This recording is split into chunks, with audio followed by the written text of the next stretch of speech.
Olá, tudo bem? Eu sou o professor André Santos e vamos dar continuidade aos estudos do inglês instrumental. Nesta oitava competência, iremos aprender a reconhecer a inferência contextual e lexical da língua inglesa.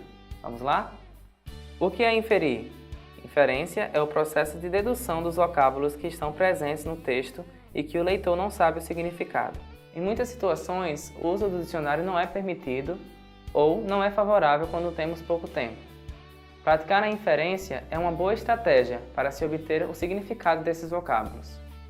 Inferência contextual. Ela é um processo que te leva a ter uma maior interação com o texto lido e te ajudará na construção do sentido dele, ao longo do processo de leitura e compreensão. A inferência contextual é um processo de cognição que existe em qualquer língua que você queira estudar, até mesmo no português. Vamos aprender agora com mais detalhes? Como utilizar a inferência contextual? A partir do contexto, você poderá ter dicas para deduzir o significado dos vocábulos da língua inglesa. Quem lê frequentemente na língua portuguesa já utiliza esse processo naturalmente.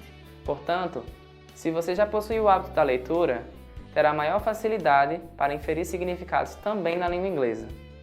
Esse hábito será um grande parceiro no processo de compreensão de textos. Deve-se utilizar o dicionário?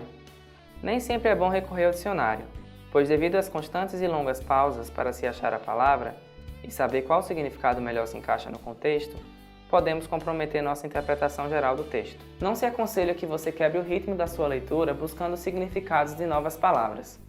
Ao aplicar a inferência contextual, você aprofunda sua relação com o texto, pois procura indícios do significado dessas palavras através de elementos que estão presentes no próprio texto. Quando utilizar o dicionário?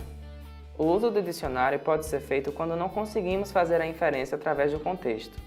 Isso porque a dedução feita pode não ser precisa ou pode não ser possível de ser realizada completamente. Devemos lembrar também que algumas vezes o uso de uma inferência mais aproximada e detalhada deve ser feito para que possamos alcançar o significado daquela palavra sem utilizar o dicionário. Léxico. Léxico é o conjunto de vocábulos de uma língua. Em outras palavras, o léxico é o conjunto de palavras que falantes de uma determinada língua têm à sua disposição para se expressarem de forma oral ou escrita. O léxico também pode ser definido como um acervo de palavras de um determinado idioma.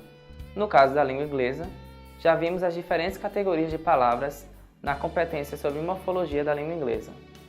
Formação de palavras. No inglês, assim como no português, novas palavras podem ser formadas através da junção de duas palavras diferentes. Portanto, de acordo com os processos de formação de palavras, você pode deduzir o significado de um novo vocábulo. Muitas vezes, os elementos existentes em uma só palavra nos dão dicas sobre o seu significado. Vamos aprender isso agora de uma forma mais aprofundada? O que é inferência lexical?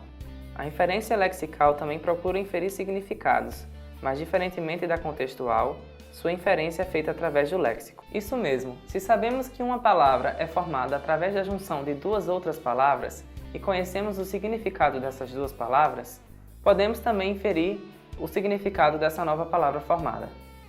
Como utilizar a inferência lexical?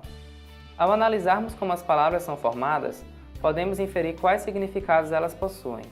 Há dois processos básicos pelos quais se formam palavras: composição e derivação. Através desses dois processos, nossa prática da inferência lexical será mais precisa. Pronto para aprender as duas separadamente? Composição. A composição é o processo que forma palavras compostas. Ocorre quando há a junção de dois vocábulos já existentes para formar um novo vocábulo. Por exemplo, arm, braço, e chair, cadeira.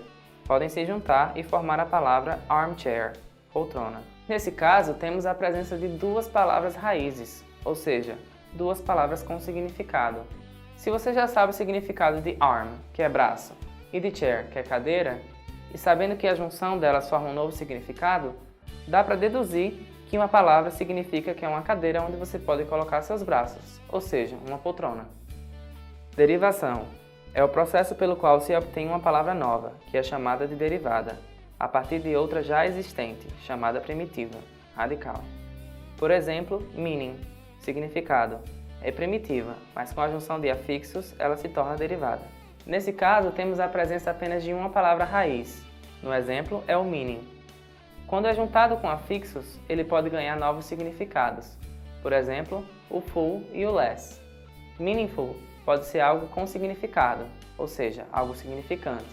E meaningless se torna algo insignificante. Afixos. Afixos são morfemas responsáveis por transformar uma palavra primitiva em uma palavra derivada. Quando o afixo é adicionado no início da palavra, ele é chamado de prefixo. Quando ele é adicionado no final da palavra, é chamado de sufixo. Por exemplo, temos o prefixo un, que dá uma ideia de negação. Quando juntado a uma palavra, por exemplo, pleasant, que significa agradável, teremos uma nova palavra com um novo significado, unpleasant, que significa desagradável. Além dele, temos também um exemplo de sufixo, que é o hood. Juntado com child, que é criança, formamos childhood, infância.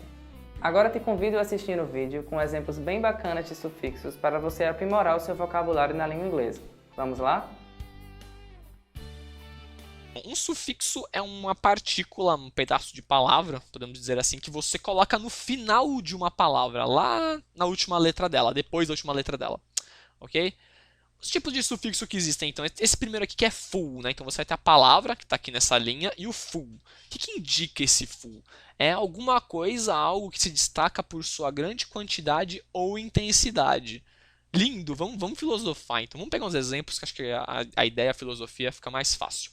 Painful, doloroso. Então você tem a dor, só que a dor é tão grande, é tão intensa, que ela acaba... É uma coisa tão dolorosa e dolorosa, você acaba já transformando a palavra, né? Que ela tem um destaque. Então esse full indica que é muita dor. Então painful, tá?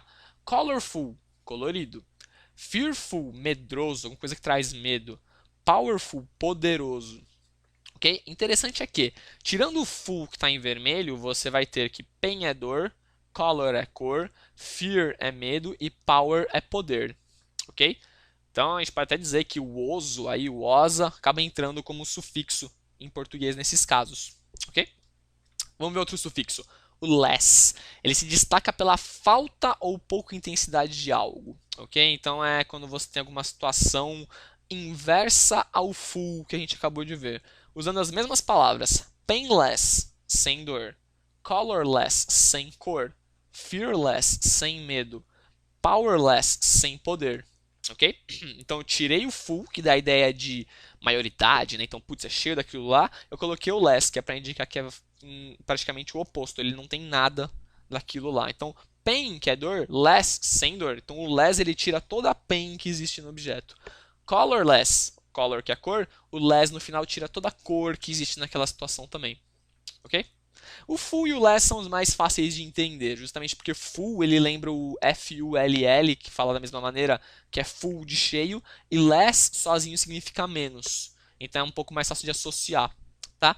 Agora a gente vai ver um outro sufixo que é o hood, tá? Que é um pouquinho mais de filosofia, ele pede um pouco mais de abstração. Mas vamos lá, vamos tentar entender, tá? Então é determinado período ou referência na vida de alguém.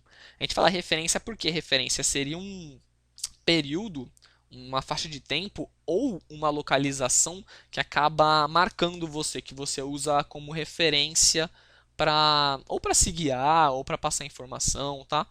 Vamos ver uns exemplos aqui para ajudar a visualizar melhor. Childhood, infância. Child é criança. Hood indica um período, certo? O período da criança é a infância. Adulthood, maturidade. Então, quando você deixa de ser criança, né, passa a adolescência, adulto. O hood acaba indicando uma referência, um período também. Neighborhood, neighbor é vizinho. Hood, que indica referência, nesse caso está indicando referência de local. Então, o local onde tem vizinhos é a vizinhança. Né? Você traduzindo assim ao pé da letra, até tentando separar os significados, até fica engraçado. Tá? Mas é uma maneira legal de tentar entender um pouco de por que eles ligam. Ok? Viu como aprender sufixos e prefixos aumenta o seu vocabulário ainda mais? Bem, assim finalizamos mais uma competência nos estudos do inglês instrumental. Espero que você tenha aproveitado e até a próxima!